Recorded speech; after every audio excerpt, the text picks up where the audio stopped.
Olá, amigos, amigas, cunhadas, sobrinhos, meus irmãos e a todos aqueles que nos acompanham no nosso canal no YouTube, especialmente aqueles que gostam de acompanhar quando falo de maçonaria.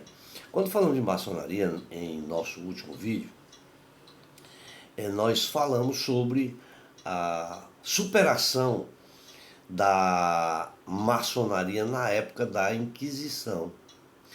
Hoje, a pedido de alguns irmãos, eu vou falar sobre quem foi o primeiro maçom da história. A origem lendária da maçonaria vem dos companheiros, que refere-se a 3 fundadores lendários, que foram Salomão, Mestre Tiago e pai Sobice. E esses 2 últimos, eles eram pedreiros na construção do templo de Salomão, evento que supostamente viu nascer a ordem dos companheiros maçons. Pelo início da história, o início da história da maçonaria, chamada também de franco-maçonaria, existem aí relatos de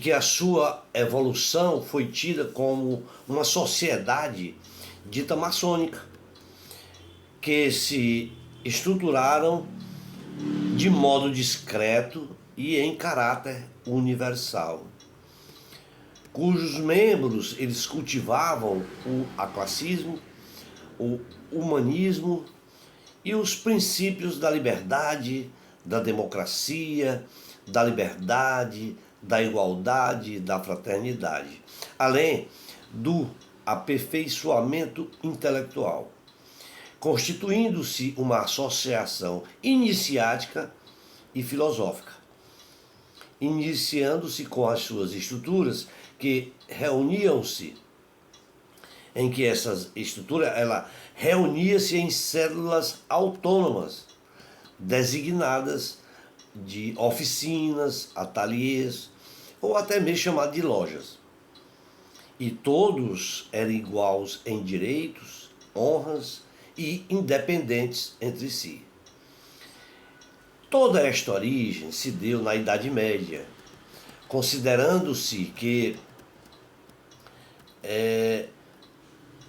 as suas origens operativas, ou seja, essas associações eram formadas de cortadores de pedras, que tinham como ofício a arte da construção de castelo, de muralhas, etc. E hoje no mundo, milhões de integrantes da maçonaria, especialmente do Brasil, que se tem aproximadamente mais de 3.000 maçons. De forma que na pré-maçonaria ou maçonaria primitiva, abrange um período herdado de um passado remoto da humanidade, que perpetuou-se com o advento da maçonaria operativa. Alguns historiadores falam nas primeiras civilizações, como tendo tido aí as origens iniciáticas, e outros falam do ocultismo, das magias, além das crendices primitivas, que deram origem ao sistema filosófico e doutrinário. No entanto, se bem observarmos, existem controvérsias entre vários historiadores. Haja vista que existem várias correntes dentro da maçonaria, uma das quais, e que é a mais aceita, segundo a maioria dos historiadores, é a de que a origem da maçonaria moderna descende dos antigos construtores de igrejas, catedrais, castelos, que eram corporações formadas sob a influência da igreja na Idade Média. No entanto, por falta de documentos, registros que envolvam essa maçonaria, muitos fantasiam criam primórdios de sua existência. Existem quem diga que a maçonaria teve início na Macedônia. Outros dizem que se iniciou com os movimentos religiosos no Egito e também dos caldeus, como sendo ali os primeiros trabalhos maçônicos. Também existe aqueles que afirmam ser o Templo de Salomão o berço da maçonaria, que é o mais aceito. Na verdade, o que mais se aproxima é a de que a maçonaria adota princípios e conteúdos filosóficos milenares, conteúdos que foram adotados por instituições como as guildas na Inglaterra, Copenhague, na França, Steinmetzen, na Alemanha. A bem da verdade, a maçonaria adotou os princípios que existiram muito antes da formação dos núcleos de trabalho, aquele trabalho de consultores, e que passaram à história com o nome de maçonaria operativa ou maçonaria de ofício. Período na Idade Média, em que o ofício de pedreiro era uma condição cobiçada para a classe do povo, como sendo a única guilda que tinha o direito de ir e vir, e que para não se perder as suas regalias ali, o segredo daquilo tudo deveria ser guardado com bastante zelo. Após isso, e através do declínio do Império Romano, um período em que os nobres romanos afastaram-se das cidades, levaram consigo, portanto, os camponeses como escravos, para se protegerem da invasão dos bárbaros. E daí então se iniciou o sistema de produção baseada na contratação servil, o chamado feudalismo, que nada mais era o de fixar novas terras. E há também pela necessidade daqueles nobres de construírem castelos para as suas habitações e servirem de fortificações para se defenderem dos feudos. De forma que, como esta arte da construção não adivinha dos nobres e sim do povo e dos construtores, herdeiro das técnicas romanas e gregas de construção civil, alinhadas aos artesãos, aos ferreiros, aos marceneiros, aos tecelões, em torno desta corporação de ofício, foi então que se deu o nome de aprendizes, jornaleiro e mestre. Na verdade, os pedreiros necessitavam de se moverem para as construções das estradas, das novas fortificações, dos templos, e os demais membros não tinham esse direito de ir e vir, apenas este ofício. É um direito que hoje existe para todos os membros da sociedade.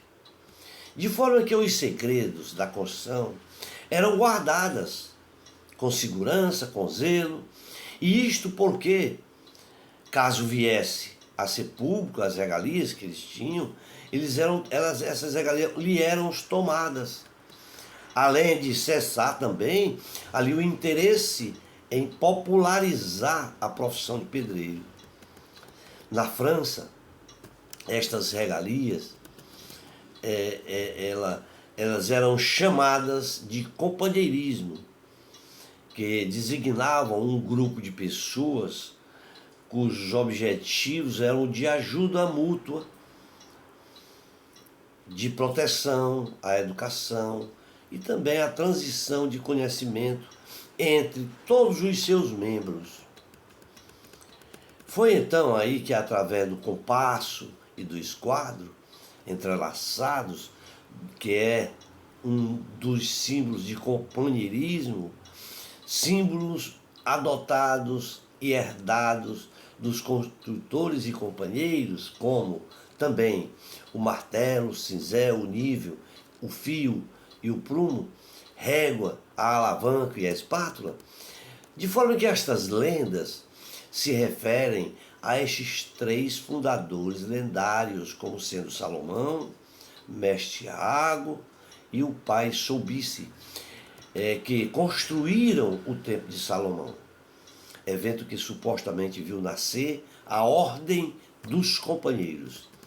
A lenda de Salomão nos diz que é uma lenda muito importante nos mitos relativos ou referentes aos companheiros, e transparece ser de origem posterior aos outros. Parece ter também sido introduzido a partir do mito maçônico de Irã. Segundo a lenda principal, o mestre Jacques Tiago, que é Tiago, ele teria aprendido a trabalhar a pedra bruta desde criança, antes de partir para uma viagem. E aos 15 anos, quando ele partiu, e ao chegar ao Templo de Salomão, aos 36 anos, onde ele veio ali tornar-se um mestre pedreiro. Então ele voltou para a França, na companhia de outro mestre, chamado Soubice, com quem teria ficado até irritado durante a sua viagem, discutiram, e que mesmo se escondendo para se proteger dos rivais e daquele rival, ele foi assassinado e traído pelos seus fiéis. Foi então que, através dos estudos corporativos das religiões e tradições dos diferentes países, que mostra aí que esses artesãos eles transmitiram conhecimentos mais ou menos secretos de gerações em gerações, desde os tempos antigos, encontrados ali no Egito e na antiga Roma. De forma que o companheirismo já existia na época áurea das catedrais, e são reconhecidos pelos sinais gravados nas pedras dos companheiros. E estes companheiros eles viajaram por todos os países da Europa, principalmente na França.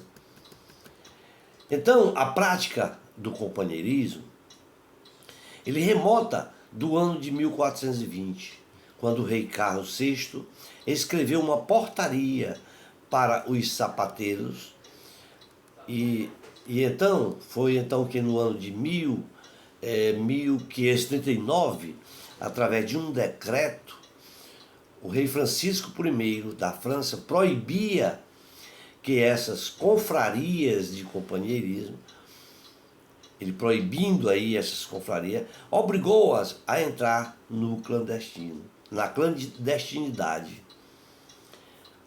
E isto inventando meios de reconhecimentos, através de marcas, roupas, assinaturas, etc. E até de códigos, né?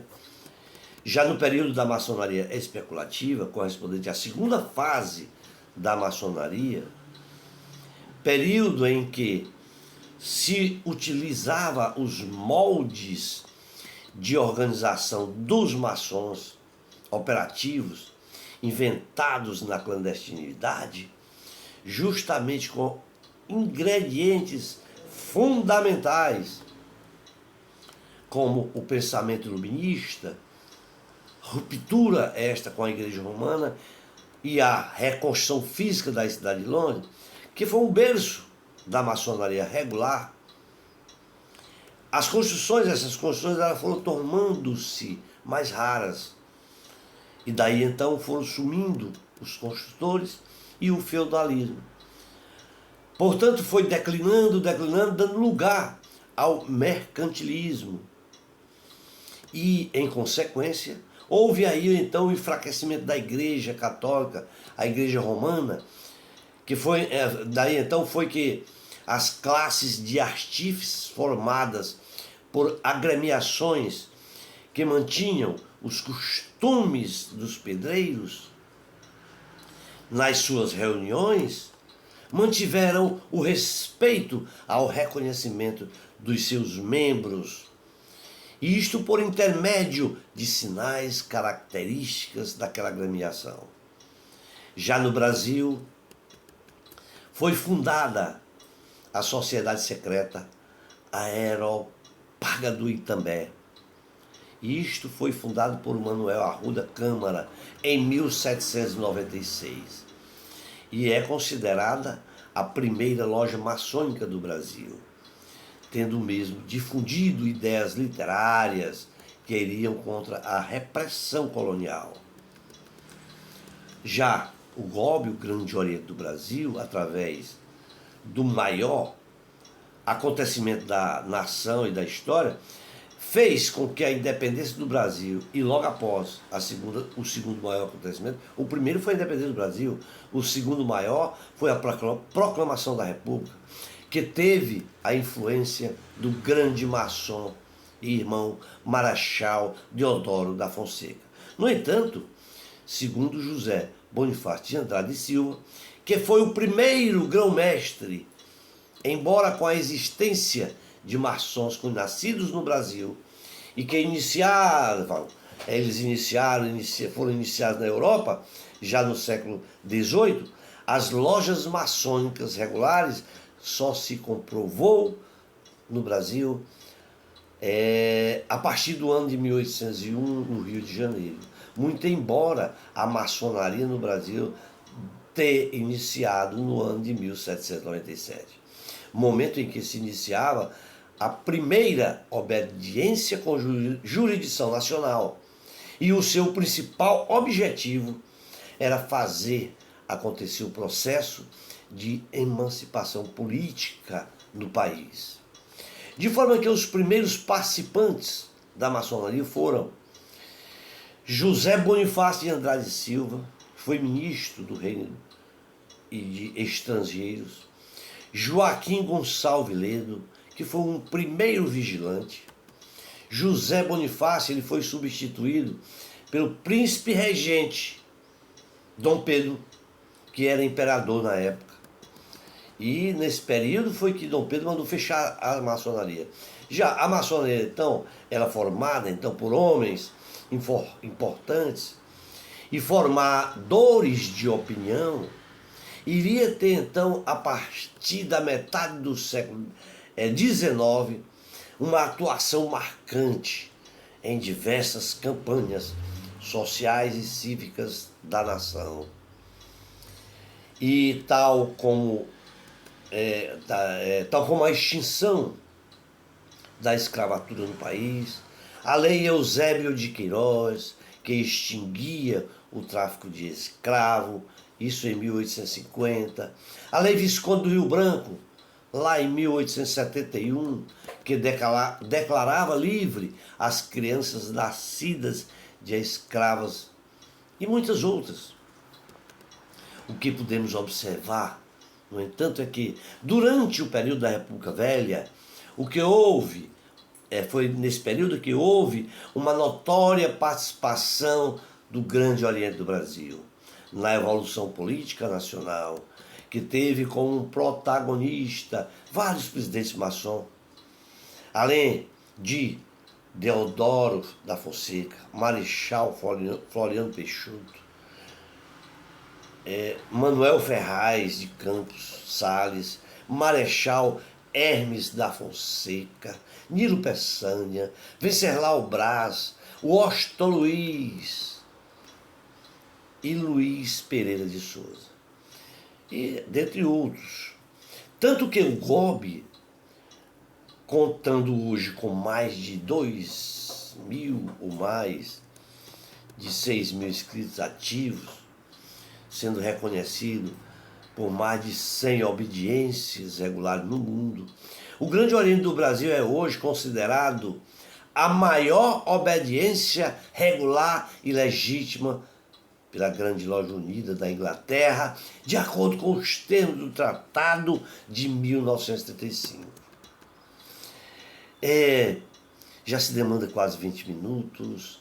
Esperamos ter contribuído um pouco com a história da maçonaria e os seus primeiros maçons. E nos comprometemos com todos vocês sempre estar falando de um tema importante que relaciona-se à maçonaria. Obrigado e um tríplice e fraternal abraço a todos.